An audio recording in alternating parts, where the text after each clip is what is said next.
Joe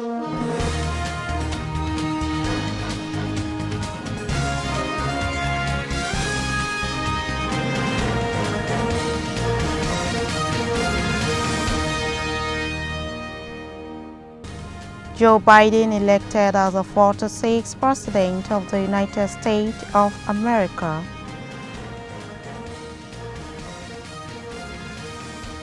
Governor MATAWALLE secures the release of 26 girl minors.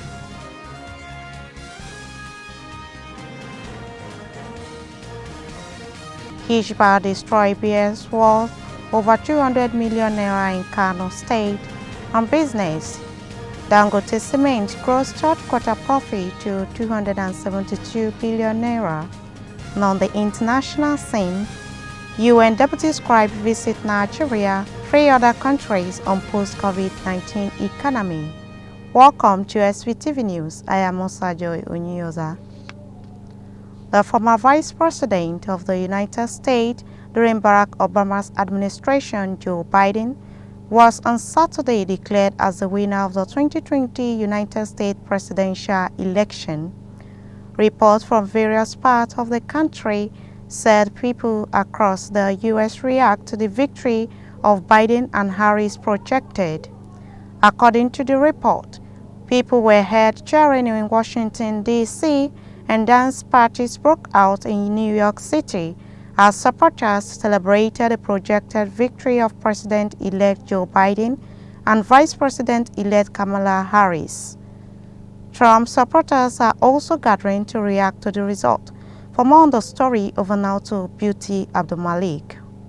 Meanwhile, President Donald Trump said he would not concede to the victory of Joe Biden.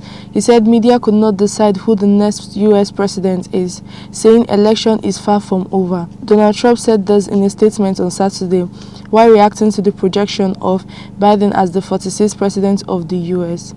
Trump said he knew why Joe Biden was rushing to pose as the winner, as his media allies were trying so hard to help him. The simple fact is this election is far from over. Joe Biden has not been certified as the winner of any state, let alone any of the highly contested states headed for mandatory recounts, or states where our campaign has valid and legitimate legal challenges that could determine the ultimate victor. We have elected a president who represents the best in us, a leader the world will respect and our children will look up to. A commander-in-chief who will respect our troops and keep our country safe, and a president for all Americans.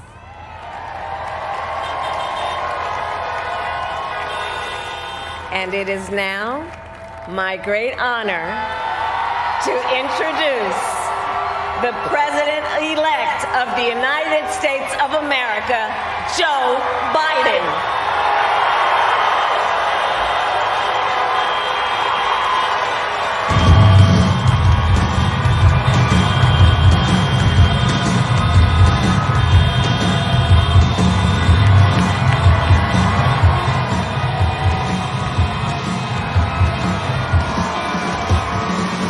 In Pennsylvania, for example, our legal observers were not permitted meaningfully access to watch the counting process.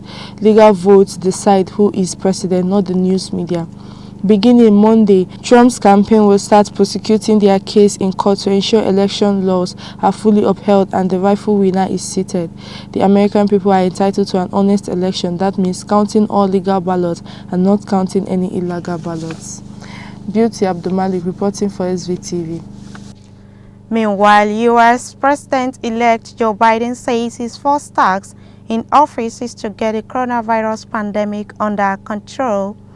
The president-elect stated this in his acceptance speech, which he delivered before a crowd of supporters in his hometown of Wilmington, Delaware, on Saturday night. He said his work begins with getting COVID-19 under control. Samira Ibrahim reports. Joe Biden will name a group of leading scientists and experts as transition advisors to help take the Biden-Harris COVID-19 plan and convert it into actual blueprint that will start on January 20, 2021. The plan will be built on bedrock science.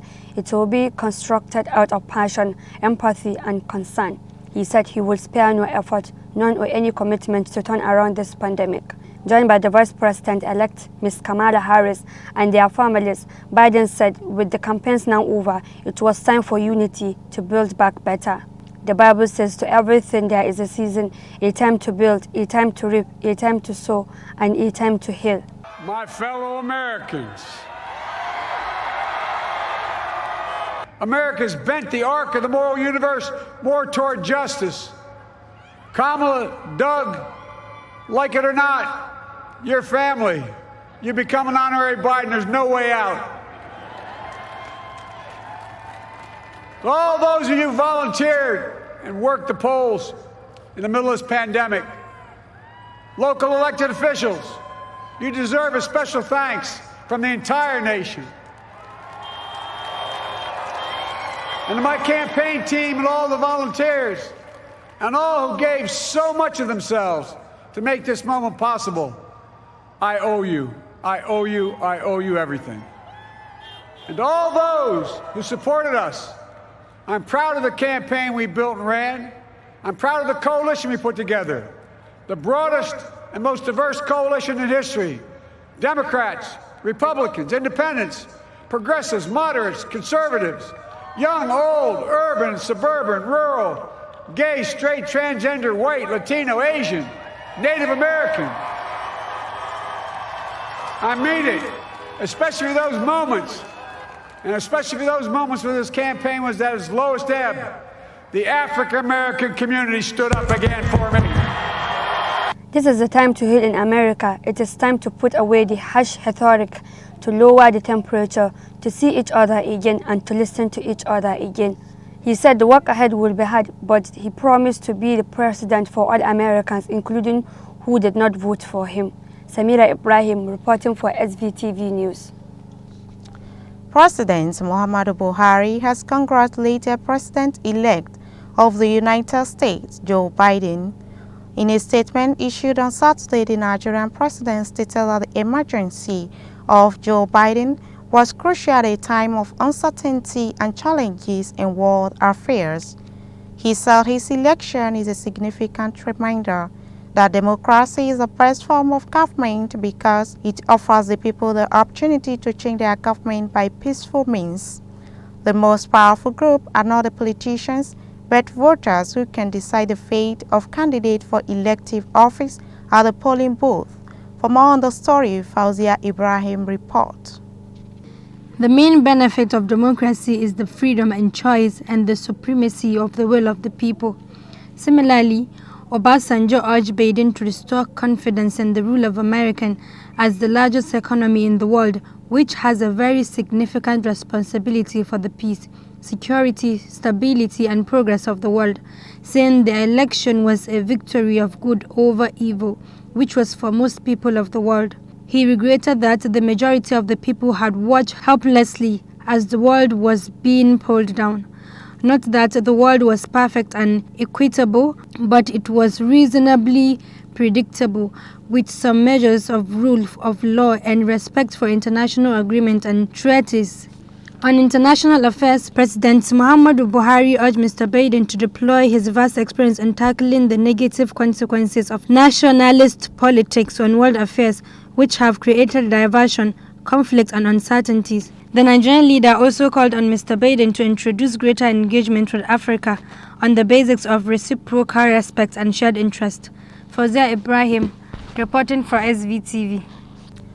Governor Bello Mohammed Matawale Maradu has said that dialogue with bandits is still relevant just as he secured the release of 26 Katsina State indigent girls, all of them minors, from bandits without payment of ransom. The girls who were kidnapped by bandits in Faskari local government area of Katsina State were brought into the bushes of Zamfara State, but were miraculously discovered by the state government and got released through negotiations held under the State Commissioner of Security and Home Affairs, Alhaji Abubakar Dauran, who is in constant dialogue on behalf of the government with bandits in the state on the need to embrace peace and live a normal life. For more on the story, over now to our correspondent Rahama Ibrahim. Governor MATAWALLE, who received the rescued girls, said his administration will not abandon the peace dialogue with bandits, as firepower alone cannot solve the problem of banditry in the state. He said this is a testimony to his administration's vision for engaging the bandits in peace dialogue. For those who believe we are wrong to dialogue with the bandits, the securing of these minors, who are all girls, unhurt is indeed priceless. The 26 rescued girls, whose ages ranges between 8 and 12, were medically checked and provided with new clothes. Governor MATAWALLE ordered for their safe return to Katsina State. This latest rescue brings the total number of those released by bandits in the last 1 week to more than 40. I am Rahma Ibrahim Dusra, reporting for Standard Voice Television. The Zamfara State chapter of the All Progressives Congress, APC, has said that the Senator Kabiru Marafa remained sacked, insisting that the party had sacked him since 2019. The state APC chairman Alhaji Lawal Liman Gabdo Kaura stated this while reacting to the recent comment credited to Senator Marafa accusing National Caretaker Committee of the party. Alhaji Liman said that as far as the APC in Zamfara State is concerned, Senator Marafa remains sacked because since 2019 they suspended him in accordance with the party's constitution, and their decision have been forwarded to the APC national headquarters, Abuja, but was retained by Adams Oshomole because they are sharing the benefit of APC losing in Zamfara State. Alhaji Lawal Liman Gabdo Kaura called on the National Caretaker Committee of the party to ratify the decision. He enjoined members of the public not to regard him as a member of the APC. The chairman said they don't consider Marafa as their member because he is used by opposition People's Democratic Party, PDP, to distract peace and stability in the party. The newly recruited constables into the Nigerian police force have cried out over the non-payment of their 6-month salaries. The new constables who passed out of the police colleges in April say that they are yet to be paid salaries since they joined the force. Some of the policemen, while speaking with newsmen, said they have been reporting at their respective duty posts without pay since April. For more on the story, over now to our correspondent Shehu Magaji. Pleading anonymity, the police recruit says they expected to be fair in October after going to the force headquarters in Abuja for IFF's documentation in September. They lamented that other police officers were being fed on Monday, but they were ignored. They said they are hungry. They have been working since April without any salary, and the commanders are still forcing them out for duties, despite the fact that they are not paid. Many of them still depend on their parents and relatives for feeding, and many of them have borrowed money from people, while also owing food vendors around their areas. They explained that one of them was killed by armed robbers in Kogi on 4th June. That is the risk in this job. Yet their welfare is not important to the authorities. They queried that how can one work for 6 months without being paid. The police constable appealed to President Muhammadu Buhari and the Inspector General of Police, Muhammad Adamu, to come to their rescue and save them from being dependent on others for daily bread. Meanwhile, efforts to get the reactions of the police public relations officer, Frank MVA, was not successful. That has been the report. I am Shehu Magaji, reporting for SBTV News. The Hizbah, a Sharia security outfit in Kano State, has confiscated and destroyed beer worth 200 million naira. The sale of beer has since been banned in the state, and anyone carrying out the business risks arrest, prosecution, and destruction of the commodity. The state Hizbah board destroyed 1,975,000 bottles of beer confiscated within Kano metropolis.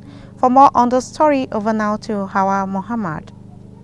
Speaking during the destruction exercise at Kalebawa in Dawakin Tofa local government, Governor Abdullahi Umar Ganduje said consumption of alcohol and other intoxicants that can distort the mental capacity of a person is forbidden in Islam. He emphasized that the ban is still in place throughout the state. Governor Ganduje, who was represented by his deputy, Alhaji Nasiru Yusuf Gawuna, said that the Hisbah board was established with the aim of preventing evil social acts in the society. A statement signed by Chief Press Secretary to the Deputy Governor, Hassan Musa Fege, on Sunday also said in order to enhance the welfare of the Hisbah staff, the state government will make an upright review of their salary and provide new uniforms for them before the end of this year. The governor, who expressed satisfaction with the way the Hisbah board is discharging its activities, urged members of the public to continue to support the Hisbah operation for a better society. The Commander General of the Hisbah board, Sheikh Harun Muhammad Ibn Sina, said the beer confiscated was worth over 200 million naira. Hawa Muhammad, reporting for SVTV News. The National Universities Commission, NUC, has granted approval to the Kano University of Science and Technology, UDIL, to run part-time degree programs. This was disclosed in a statement issued by Malam Abdullahi Darti, Deputy Registrar and Deputy Head of Information and Public Relations Unit of the university on Sunday in Kano State. He said the approval was contained in a letter addressed to the Vice Chancellor of the institution dated October 26, 2020 and signed by the NUC Director of Academic Planning, Dr. N.B. Saliu. For more on the story of Nauto Beauty Abdul Malik. The letter stated the Executive Secretary of NUC, Professor Abubakar Rashid, has considered and approved the establishment of part-time degree programs effective from 2020 to 2021 academic session. The approved programs are BSc Agriculture, BSc Education Agric, BSc Geography, BSc Education Geography, BSc Education Mathematics, BSc Education Physics, BSc Education Chemistry, and BSc Education Biology. Meanwhile, the University Director of Institute for Continuing and Innovative Education, Prof. Abubakar Musa, has said that the sales of application forms for the 6-year program has commenced. He said the programs will be run on Fridays, Saturdays, and Sundays at the Woodhill main campus, as well as at Sport Institute, Karfi, and the Kano State Institute for Information Technology, Kura campus. Reports by Beauty Abdul Malik. Governor Bello Mohammed Matawale Marado has condoled with the immediate and the entire Endo-To Safe family over the sudden demise of Dr. Malami Aliu Endo-To. This is contained in a statement signed by the Special Advisor to the Governor on Public Enlightenment, Media and Communications, Zeilani Bapa.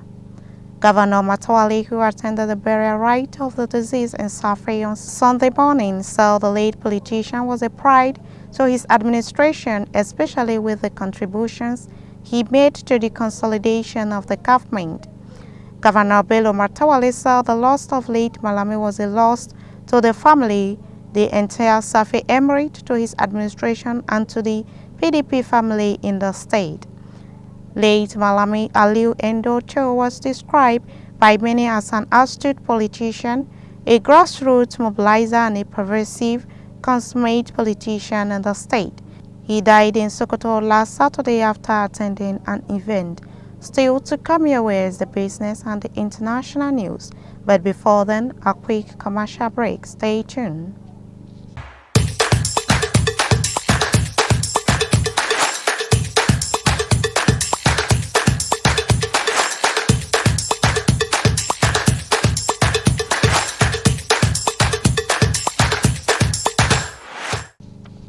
Welcome back on Business. Samira Ibrahim has more detail. Welcome to Standard Voice Business Desk. I am Samira Ibrahim. Africa's largest cement producer and Nigeria's most capitalized company, Dangote Cement PLC, recorded pre-tax profit of 271.96 billion naira in the third quarter as cement sales rose by double digits during the period. Key extract of the 9-month result for the period ended September 30, 2020, showed that gross revenue rose to 761.44 billion naira in third quarter 2020, as against 679.79 billion naira in the third quarter 2019. Pan-Africa operations contributed 232.61 billion naira, indicating a 9.1% increase over 213.20 billion naira in 2019. profit before tax rose from 197.68 billion naira to 271.97 billion naira, while profit tax after jumped from 154.35 billion naira to 208.69 billion naira. With this, earnings per share closed third quarter 2020 at 12.29 billion naira compared with 9.10 billion naira recorded in the corresponding period of 2019. The report showed a 6.6% increase in group sales volume, which rose from 18.06 million tons in 2019 to 19.21 million tons. Analysis of the result indicated that Nigerian operations accounted for 11.92 million tons, an increase of 10.2% compared to 10.82 million tons in the corresponding period in 2019. Pan-Africa operations accounted for the balance of 7.47 million tons, an increase of 3.7% over the same period in 2019. On quarter basis, Nigerian sales volume went up by 39.9% in the third quarter, driven by strong demand and full effect of its bag of goodies. And that's all on the Standard Voice Business Desk. I am Samira Ibrahim. Thanks for watching and goodbye. And on the international scene, the United Nations Deputy Secretary General, Ms. Amina Mohammed, is billed to arrive in Nigeria on a working visit with other members of the global body. Ms. Amina Mohammed, who is leading a delegation of 5 high-level members of the UN to 4 West African countries, is on a mission to hold discussions on how to build back the economies post-COVID-19. A statement signed by the United Nations Information Center in Nigeria said that the UN delegation will also visit Ghana, Niger, and Sierra Leone. All between November 8 and November 11th. She is to discuss with government and other stakeholders on strategies to build back better after the devastations caused by the COVID-19 pandemic. During her time in Nigeria, she is expected to meet with President Muhammadu Buhari and Vice President Yemi Osibanjo. That has been the news from Standard Voice Television. To end the news, a quick look at the major headlines. Joe Biden elected as the 46th President of the United States of America.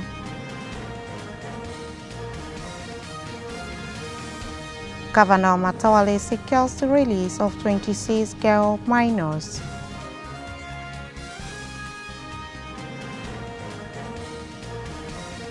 Hijba destroy BS worth over 200 million naira in Kano State. And business, Dangote Cement gross third quarter profit to 272 billion naira. And on the international scene, UN Deputy Scribe visit Nigeria, 3 other countries on post-COVID-19 economy. That's the news on behalf of the production crew and Head of News and Current Affairs Department, Alhaji Ibrahim Garba. I still remain Musa Joy Unila. Stay tuned.